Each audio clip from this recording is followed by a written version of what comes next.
Seja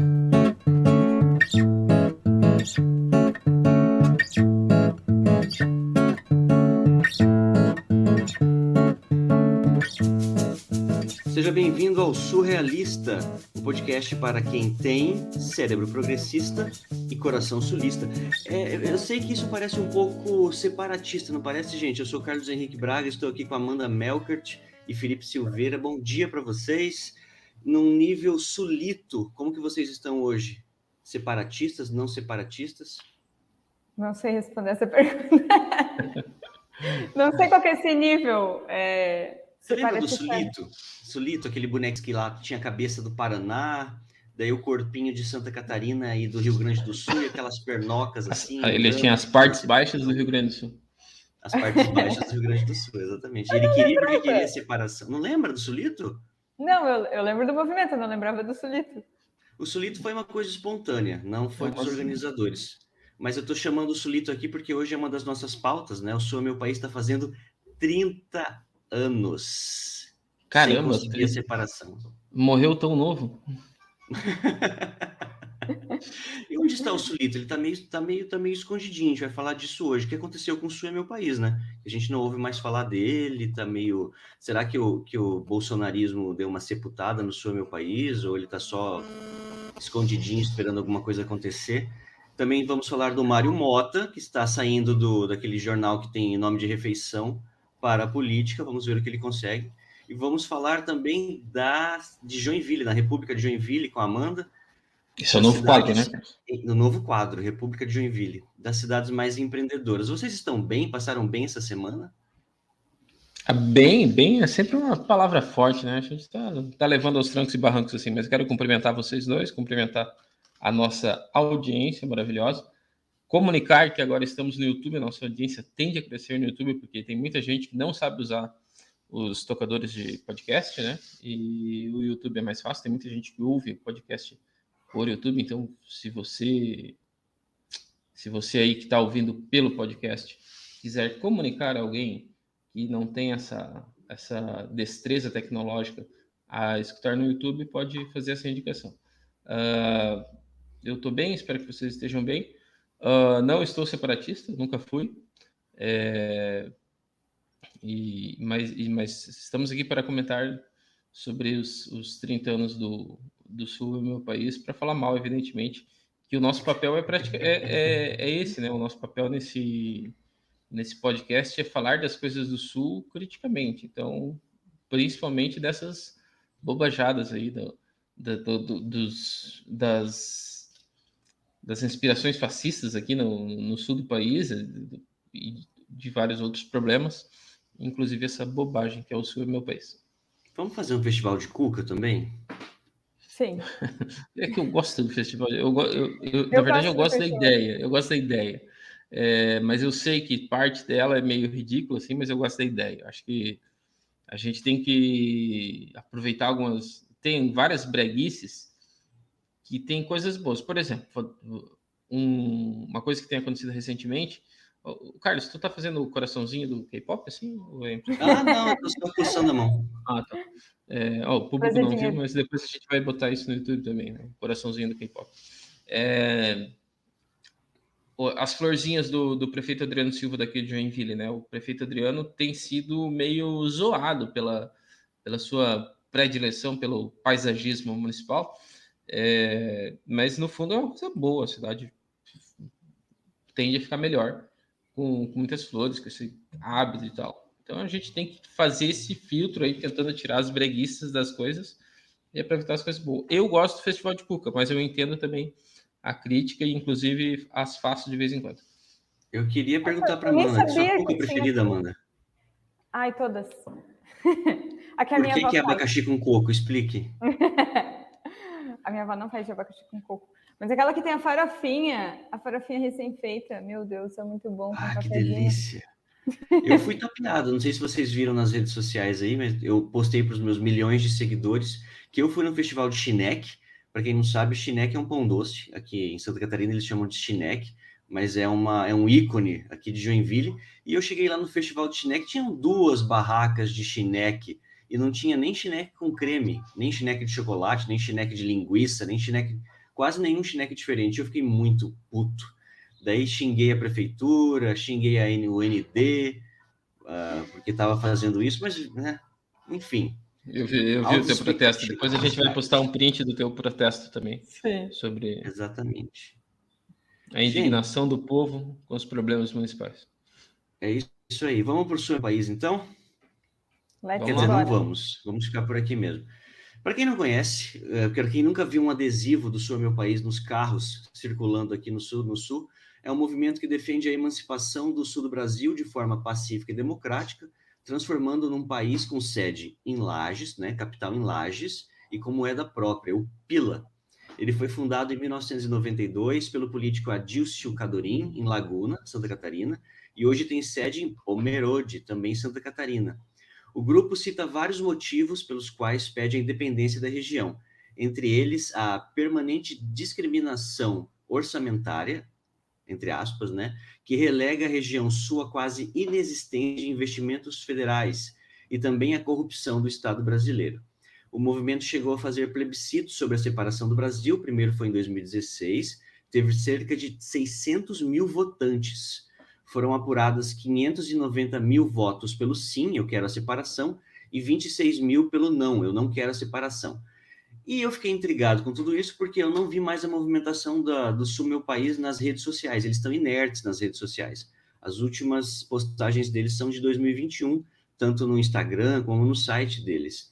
E eu fui falar com o presidente. O presidente não me respondeu, mas me respondeu o jornalista e professor Celso Deucher, que é um dos organizadores do Felipe está rindo.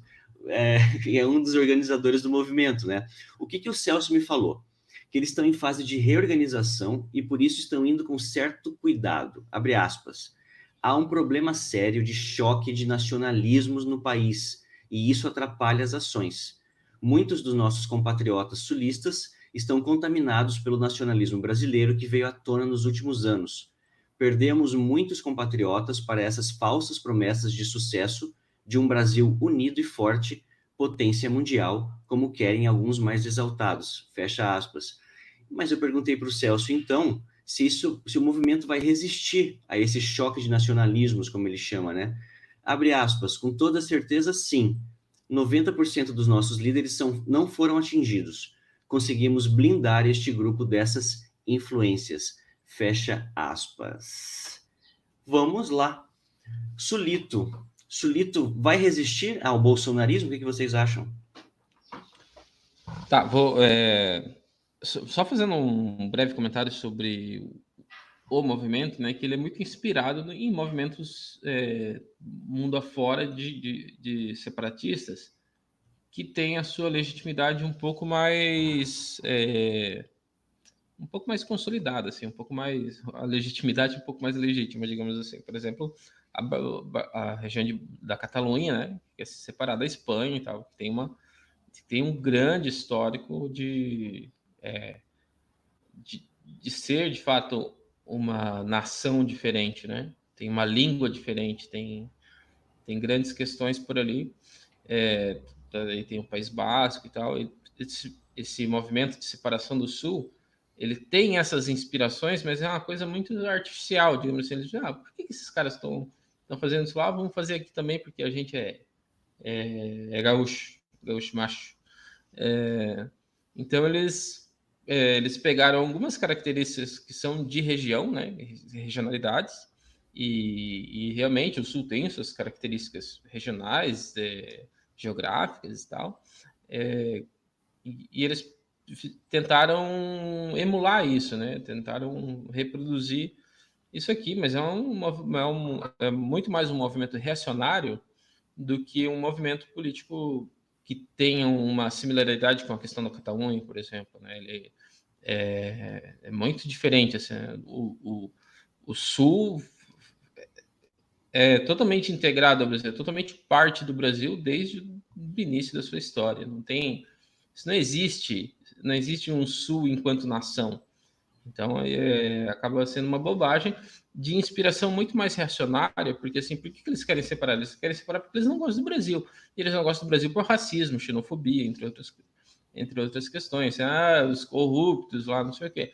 e é por isso também que o movimento morreu recentemente. Esse movimento acabou, está totalmente fadado ao fracasso total, porque com o bolsonarismo, essa população que era próxima ao Sou Meu País, que botava adesivinho no carro e tal, mesmo que não fosse lá, tinha o adesivo da seleção na Copa do Mundo e o adesivo do Sou Meu País,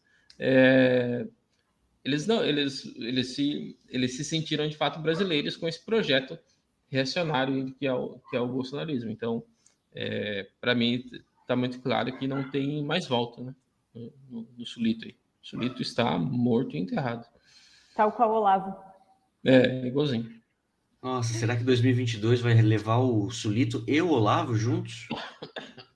Olha, Já levou. eu acho que o Sulito já foi. Tanto que quando o Carlos sugeriu essa pauta, eu fiquei, gente, eu nem lembrava mais disso. Teve outros problemas que vieram depois, que a gente acabou prestando mais atenção. E eu acho que era uma população, uma parte da sociedade que precisava se sentir pertencente a alguma coisa. E aí acabou se encontrando no meio dessa galera que quer separar e que tem pensamentos como o Felipe falou, né? Pensamentos racistas, xenofóbicos, e pessoas que se acham não latinas, por exemplo, né? E aí essas pessoas acabaram se encontrando em outro grupo, que é esse grupo mais nacionalista, que continua tendo os mesmos pensamentos, só que dessa vez de uma forma autorizada, né, por alguém, no caso, o chefe do executivo e outros políticos, ou até mesmo outras figuras públicas, né, que não da política. Então, essas pessoas só começaram, migraram de um grupo para o outro, mas elas seguem lá. Então, talvez se em algum momento a parte nacionalista enfraquecer, talvez o Sulito ganhe um pouco de força, ou talvez não mais, enfim, porque daí é aquela coisa, né? Para curtir o carnaval, todo mundo tá tipo, super empolgado. Mas aí lembrar que essa é uma cultura que não é originalmente do Sul, daí ninguém quer. Então, assim, não adianta só querer pegar as partes boas, né? Exatamente. E vocês acham que o Sul é Meu País goza de alguma... ele tem um apoio aí de políticos e entendedores da questão? Porque eu não achei nenhum tipo de coisa. Eu nunca vi um apoio político realmente pesado para o Sul é Meu País.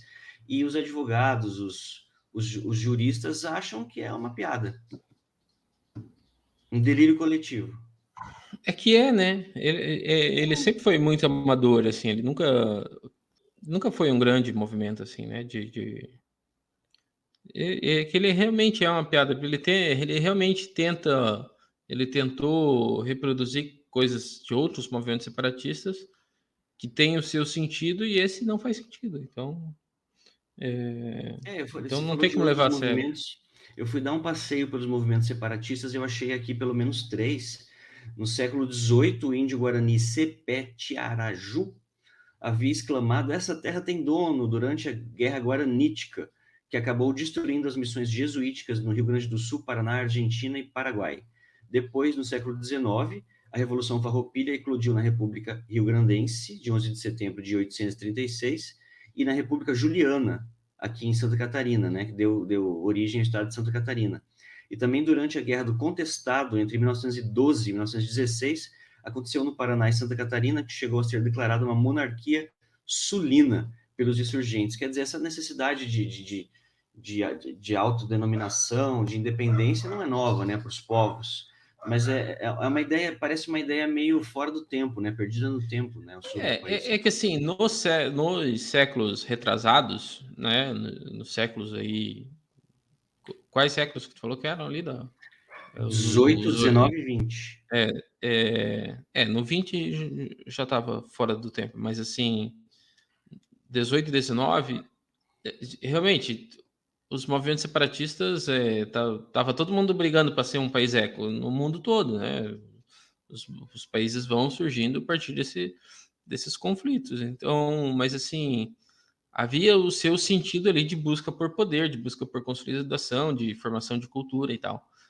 Hoje, isso já não faz mais sentido nenhum, porque já está já está consolidado. O Rio Grande do Sul, Santa Catarina, o Paraná como parte do Brasil, né? Nasceram assim, cresceram assim e são assim. Não somos brasileiros. E não tem discussão sobre isso. Então, não existe esse sentido que existe em outros lugares do mundo, assim, de realmente se sentir independente, de se sentir diferente enquanto nação, né? Então, essa é a questão. Exatamente. Bem, para quem se interessou, eu duvido que os nossos ouvintes se interessem em participar do Sou Meu País, mas para quem se interessou, eles vão ter um congresso nacional agora, dia 9 de abril, para comemorar os 30 anos, eles vão eleger uma diretoria nova, etc, etc, etc. Né? Quem quiser ver com os próprios olhos, pode ir lá ver isso. Não é verdade, Felipe? Vamos lá, recomendo aí um draminha aí, alguma coisa. Mas enquanto moramos no Misturem Brasil... álcool em remédios, né? Tô brincando, gente, não façam isso. Exatamente. Não façam isso. Enquanto moramos no Brasil, em outubro ainda tem eleições, né? Outubro, primeiro turno Outubro. de eleições. E tivemos Primeiro e novidades aí, segundo né? turno. Primeiro e segundo turno. Tivemos novidades aí na corrida eleitoral. São todos pré-candidatos ainda, mas parece que tem gente saindo da TV direto para as urnas, né?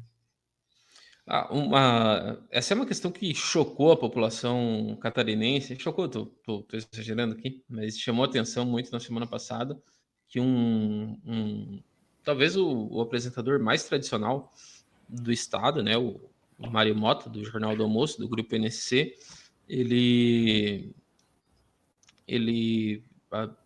um colunista do mesmo grupo anunciou que ele havia tirado férias para pensar na candidatura e da maneira como isso repercutiu ao longo do dia, a informação foi confirmada, né? Então ele pretende disputar um cargo na Assembleia Legislativa. Esse apresentador que está aí há 35 anos fazendo um programa no horário do almoço, que por coincidência se chama Jornal do Almoço, e do grupo que aparentemente tem mais audiência, né? Pelo menos historicamente. E então ele é muito conhecido dos catarinenses, é uma figura simpática também, um sujeito que todo mundo gosta. Então ele anunciou a sua intenção de ser candidato à Assembleia Legislativa de Santa Catarina.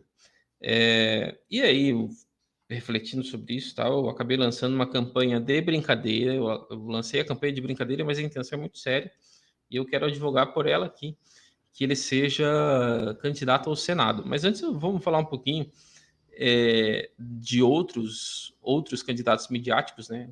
Assim, a gente parte do princípio de que é natural que figuras da mídia sejam candidatos em algum momento, assim, porque essa é a história do país, né? O Carlos Lacerda, enfim, inúmeros outras figuras midiáticas que se consolidaram na TV e foram para a política. E aí, falando do Rio Grande do Sul, dois dos principais apresentadores também da RBS, que era um grupo que estava em Santa Catarina, agora não está mais, mas ainda continua no Rio Grande do Sul, dois apresentadores muito famosos da RBS, o Lazier Martins, que você conhece, eu vou colocar a sonoplastia na edição. O Lazier Martins é aquele que tomou choque nas uvas mais de mesa. Estas mais de mesa. Aqui do lado, Pederneiras. Aqui, por exemplo, tem...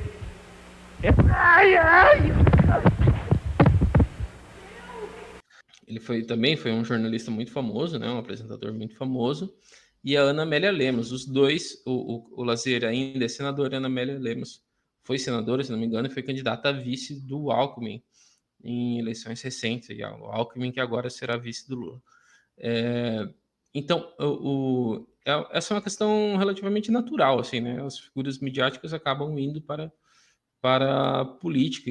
Santa Catarina, Joinville, que é daqui de onde a gente fala e de onde é a nossa maior audiência, por muitos anos desde 92, elegeu o político Nilson Gonçalves, primeiro a Câmara de Vereadores, depois a Assembleia Legislativa. Ele tentou dar o salto algumas vezes, mas acho que ele não conseguiu. Então, assim, esses políticos é natural que a gente tenha essas figuras, e eu particularmente não tenho nada contra, porque eu gostaria de ouvir de vocês se vocês têm alguma coisa contra esse tipo de relação aí com jornalismo e mídia, jornalismo e política. Lembrando também que o governador do Rio Grande do Sul, o Ratinho Júnior, é filho do seu Rato Pai, Paraná, né? né? Eu falei Rio Grande do Sul, né? Paraná. Uhum. Ele é filho do Ratinho Júnior, que é dono de um conglomerado de mídia lá no Paraná. Então, e é uma figura nacional também. Então, essa relação está sempre, ela faz parte, né? Gostaria de ouvir vocês, o que vocês acham disso, antes de falar da minha campanha aí do Mário Mota para o Senado.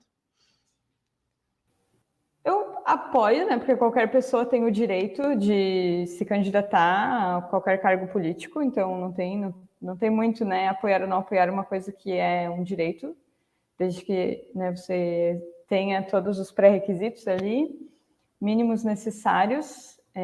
Na verdade, acho que para deputado não tem pré-requisito, né? Nem para vereador, nem para senador, é só presidente que tem pré-requisito, que é a idade lá. Acho que tem questão de idade, né? Não sei detalhes agora, teria que dar Mas uma olhada. enfim, Mas são poucos pré-requisitos. são Senão não poucos. teríamos esse cenário aí. Mas eu acho que é bem apelativo, não sei se apelativo é a palavra, mas o público ele acaba se sentindo. Ele conhece a pessoa, né? Porque a pessoa está ali dentro da casa dela todos os dias, na hora do almoço, que, enfim, você vai estar relativamente descansando do seu momento de lazer, ou em outras situações, né? O Nilson Gonçalves também era próximo pós-almoço, ali, o horário do programa dele. E, cara, eu não tenho nada contra, eu acho que é interessante quando eles fazem coberturas regionais, porque acaba que o jornalismo vai conhecer muito das necessidades das regiões, né?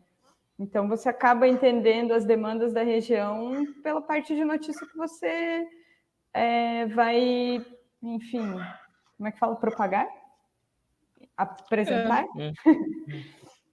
Então, acho que é uma boa reportar. É uma boa em relação a pessoas que vão por vontade, sei lá, por vontade de ser político e mal conhecem a cidade, mal conhecem até da geografia da cidade. Então, eu acho que não é nada contra. Você, Carlos? Eu para mim, é tipo o Festival de Cuca, né? É aquela coisa assim, gracinha, bonitinha, mas que não tem muita substância. Eu que não gosto muito de Cuca. Não votaria. Não votaria no Mário Mota. Se fosse ao Senado, talvez votasse, como o Felipe falou, para fazer frente ao Luciano Hang, porque prefiro votar no Mário Mota, né? Mas eu não gosto dessas figuras fofas, não. Acho que já tive experiências. Eu sou de Campo Grande, lá no Mato Grosso do Sul. Lá a gente já teve um prefeito, que eu nem lembro o nome agora, que era jornalista, que foi um desastre. Acho oportunismo você usar a sua figura pública para conseguir votos, sendo que você sempre cagou para algumas coisas, né? Nunca foi um ser político, nunca propôs debate, nunca participou dos debates, só ficava lá recebendo seu contra-cheque. Enfim, não votaria. Agora, que saiam, né? Que saiam vários candidatos aí para fazer frente aos conservadores e tal. Uma observação que eu tenho em relação a isso é que parte da direita acusa o jornalismo de ser de esquerda, né? Mas se você pega essas figuras, todas elas estão à direita, né? Inclusive o Mário Mota, meio que foi uma surpresa para mim, quando ele anunciou essa intenção de candidatura, que ele está no PSD, né? Que ele tem uma longa amizade com o ex-governador Raimundo Colombo, então, de Santa Catarina. Então, eu achei curioso, assim, que é mais um que está à direita, né? Que mesmo que ele não se entenda como político e tal, ele faz uma escolha por um partido por algum motivo. Mesmo que ele não se entenda, assim, como uma figura de direita, ele está optando por um partido à direita. Mas, assim, daí, voltando a falar um pouquinho do caso do Mário Mota, queria ter ouvido vocês em relação a isso, porque para mim é uma questão... porque eu sei que essa é uma questão que divide opiniões e eu tenho uma opinião pró-jornalistas políticos. Mas queria falar do Mário Mota. Por que eu acho interessante, mesmo ele sendo essa figura de direita, que ele seja candidato ao Senado?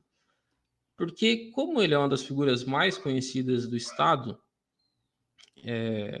se fizesse aquelas pesquisas com rostos conhecidos, assim, ele ia estar entre a primeira centena ali.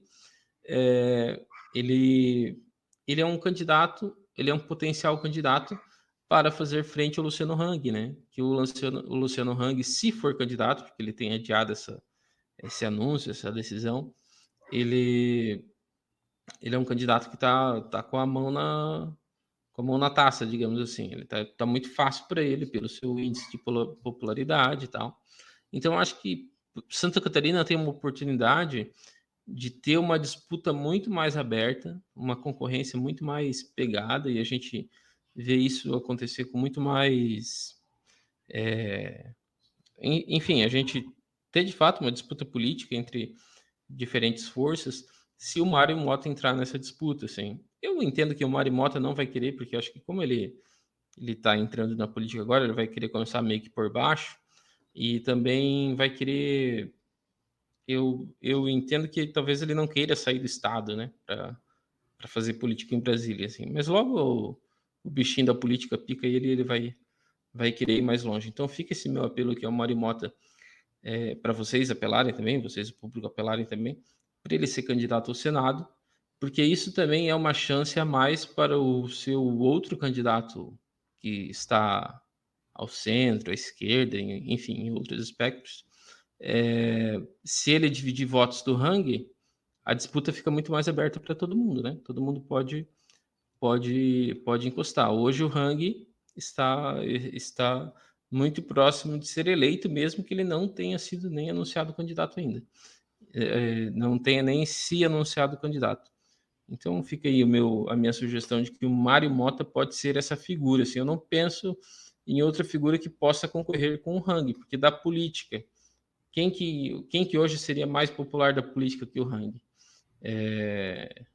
E falo popular no sentido de números, né, de alcance de pessoas e tal, de ter um público fiel consolidado.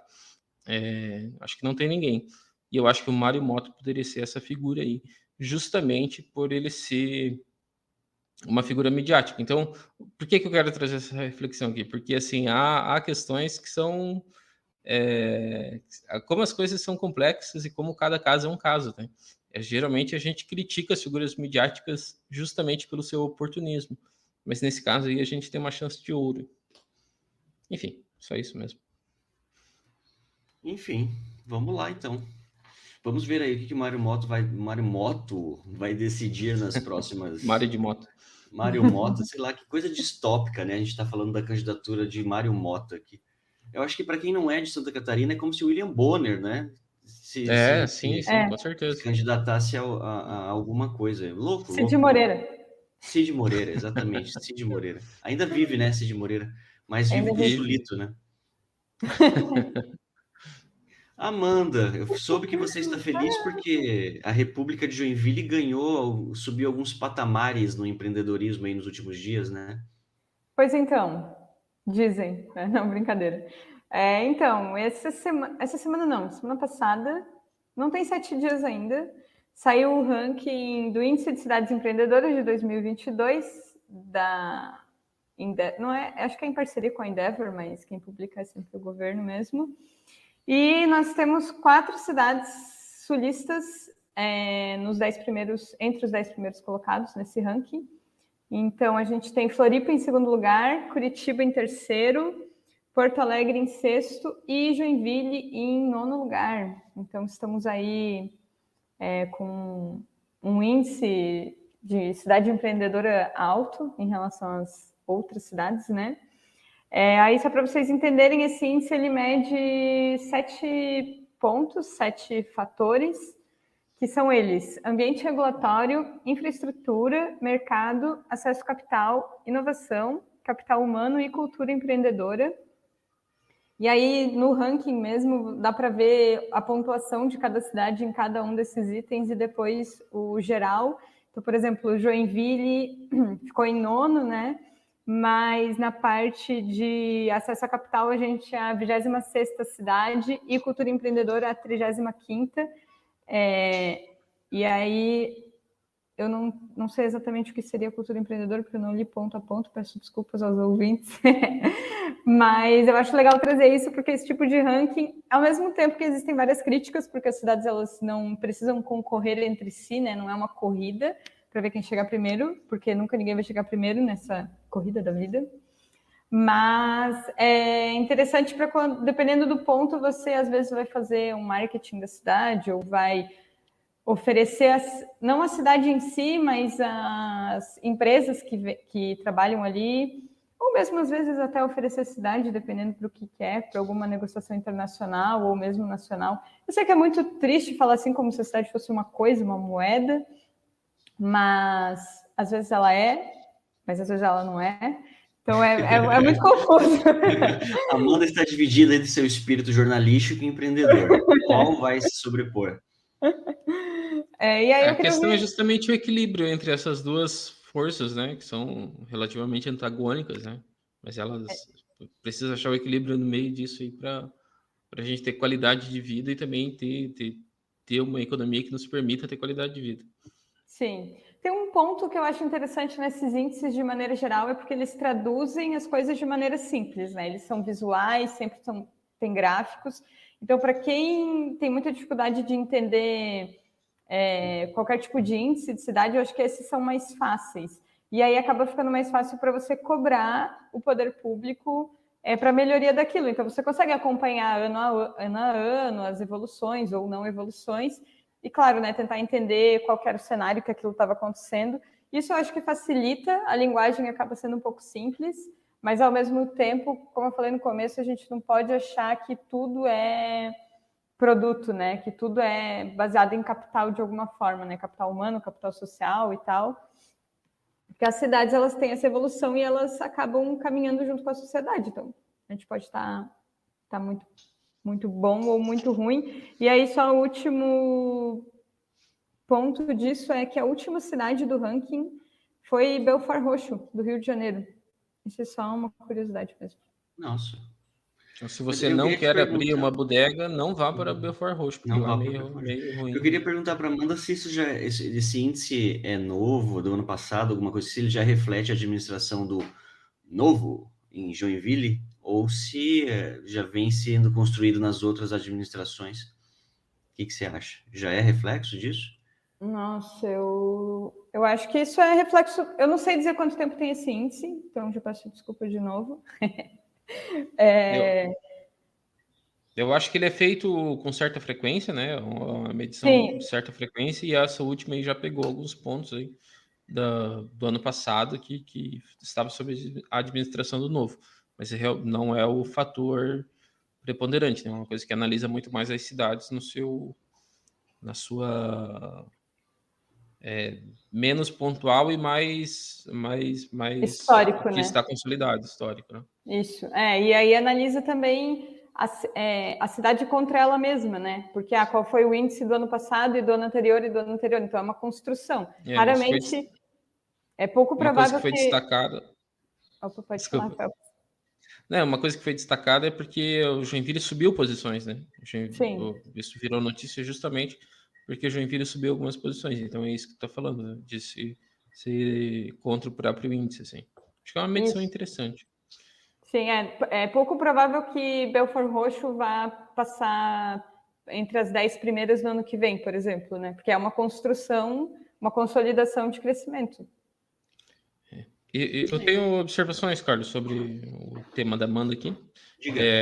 São duas. A primeira é que, se você olhar os critérios ali, a gente vai ver que a participação do Estado é fundamental para que as cidades sejam empreendedoras, né? E uma coisa que tem acontecido aqui em Joinville, e até a prefeitura, quando divulgou esse índice aí, destacou, é justamente os seus programas que ela tem criado pró-empreendedorismo. Então, eu acho muito interessante a gente analisar isso.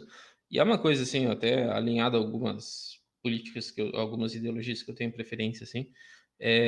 Quando a gente fala do Estado forte, saindo da caricatura um pouco do que parte da direita diz, que assim, a esquerda quer um Estado forte que controle tudo. Não, não é bem assim. A gente quer um Estado forte, parte de nós, e eu tô falando por mim, tá?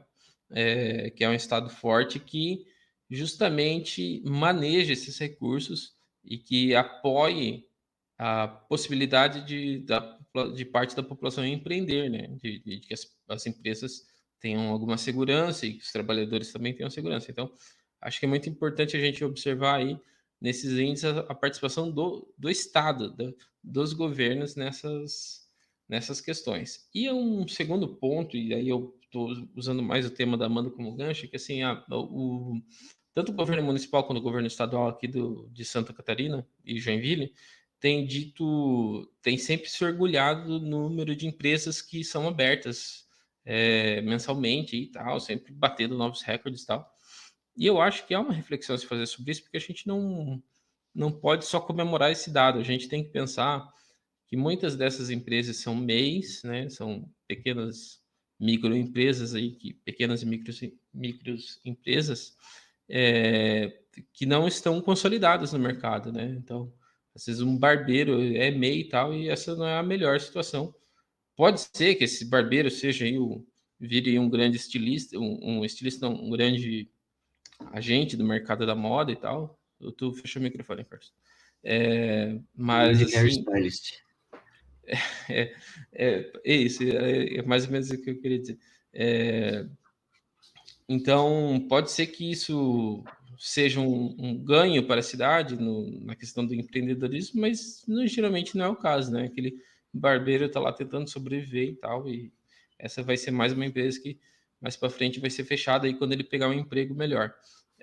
Então, a gente sempre tem que cuidar com essa questão do empreendedorismo em relação a isso. Assim, às vezes, ter um número muito robusto de empresas não quer dizer que essas empresas estão consolidadas, que essas empresas são fortes, que essas empresas estejam gerando aí riqueza e garantindo distribuição de riqueza via emprego, né?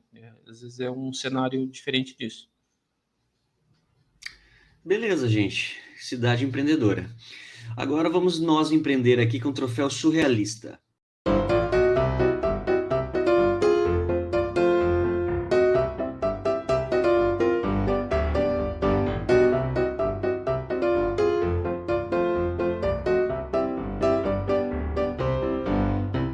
Quem começa? Eu posso começar? À vontade, porque eu não escolhi o meu Meu ainda. digníssimo troféu surrealista da semana vai para o pastor evangélico René Arian, da Igreja Agnus, em Curitiba, Paraná. O que ele fez? Ele benzeu as armas de um delegado, incluindo um fuzil. O armamento pertence ao delegado Tito Barrichello, titular da Divisão de Homicídios e Proteção à Pessoa de Curitiba. Bem, essa apuração é do UOL, do site UOL, né? Para o site UOL, o que o pastor evangélico René Arian falou? Abre aspas. Essa repercussão surpreendeu, já que foi algo simples, para trazer proteção e boas energias. Já fiz isso com material de trabalho de médicos, mecânicos e de outras profissões. As pessoas que criticam porque não conhecem a Bíblia, e isso está no Antigo Testamento, que fala em ungir os escudos. Se qualquer pessoa precisar, vou ungir para pedir proteção sobre a vida deles. Fecha aspas. Então, ungindo os escudos, eu acho uma coisa louquíssima e vai levar o meu troféu surrealista, o pastor evangélico René Arian, benzedor de armas. Que horror. Pensar nisso é muito horrível. É estranhíssimo, né? As imagens circularam pelas redes sociais, tá? A maioria das pessoas contra. É um mix sempre estranho, né? Esse negócio de armas e Cristo e... Enfim, mas a gente ainda acha que os pastores evangélicos, como todos eles seguem, são cristãos, mas nem são mais, né? Muitos deles. Já deixaram isso para lá. Amanda, seu troféu surrealista vai para? Eu vou fazer uma meia-culpa que eu não tenho uma indicação essa semana. Fica com o meu, então. Tá bom. Dividam. A gente divide. Isso, pastor René Arian, da Igreja Agnus. Felipe, seu troféuzinho. Não, sabe que eu também não tinha escolhido e eu abri 2 sites aqui rapidinho aqui para procurar alguma coisa, 3 sites, não achei nada nas capas que me lembrasse. E daí falei, bom, não vou entregar também, né? Eu já estava desconfiado que a Amanda não ia entregar pela reação dela quando o tema foi apresentado. Falei, não vou entregar também, mas daí eu lembrei de uma coisa. É uma notinha que eu dei esses dias sobre a dengue em Santa Catarina. Então, o meu troféu surrealista vai pro Aedes aegypti. Pernilongo maldito que... Cara, aqui em casa eu vou trocar o meu, eu quero o dengue também. O meu troféu também vai pra dengue. Tu dá meio troféu para cada um, então. Mas assim, eu tenho uma pernilongada aqui em casa infernal, que a gente tenta se livrar, não consegue, tem repelente, tem muita coisa aqui, e não adianta. Mas não é exatamente isso, mas eu vi essa notícia, né? A dengue Joinville sofreu muito com a dengue no ano passado. Foi um negócio alarmante, assustador. Morreram 5 pessoas. Isso é um número muito alto de pessoas morrendo por causa de um demoninho que se cria na água parada ali. E o estado também tá com índices graves aí, tá virando um negócio feio. Então, gente, é claro que a culpa não é do Pernilongo, né? Não vamos ser idiotas aqui. O troféu surrealista para o Aedes aegypti é só o jeito de falar. Esse é um troféu surrealista para a população que tem que virar os potinhos aí, não pode deixar a água parada.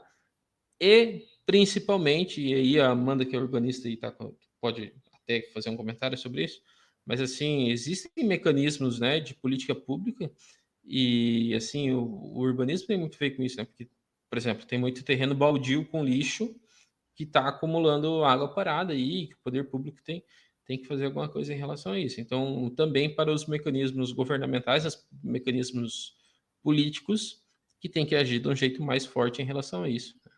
A gente não pode que pessoas morram de dengue em pleno 2022, ano de Copa do Mundo aí. Não posso morrer de dengue antes de ver a gente ser campeão mundial de novo. E já tô vendo os negacionistas se colocando contra a dengue, contra o mosquito. Já vai rolar alguma coisa assim daqui a pouco. O mosquito também é gente, sei lá, alguma coisa desse tipo. É só desse tema, não era bem um tema, né? Era um troféu, mas se você vê algum imóvel ou, enfim, vizinho, alguma coisa assim, você pode denunciar, né? Normalmente a maioria das prefeituras tem um canal de denúncia online. Eu sei que não é o melhor, mas acho que já é bastante coisa, porque, como o Felipe falou, o poder público tem como entrar nessas casas, tem como, né, dar um jeito, resolver. É claro que seria melhor se cada um fosse responsável pelo seu próprio terreno, até quem tem terreno, seja para especulação imobiliária ou não, né, a pessoa ainda é responsável por ele, mesmo que não more, mas até para o poder público conseguir fazer um mapeamento disso, porque a partir de mapear é muito importante.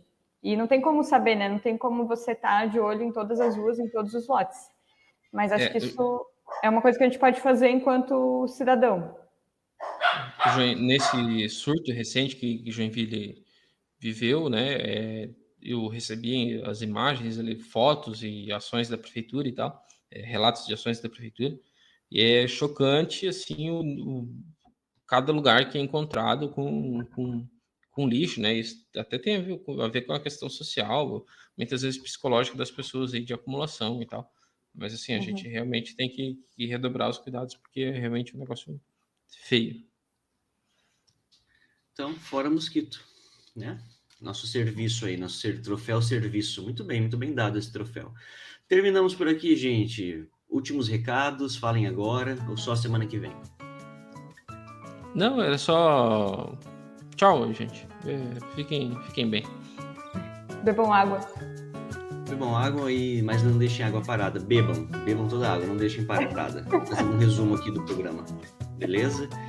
Gente, muito obrigado pela audiência de vocês. O Surrealista é um podcast semanal, disponível nas plataformas de áudio e também no YouTube agora. Ele é produzido por mim, Carlos Henrique Braga, Felipe Silveira e Amanda Melkert. Você pode interagir com a gente no Twitter ou no Instagram, só procurar Surrealista. São 2 palavras, Surrealista. Um abraço e até a próxima.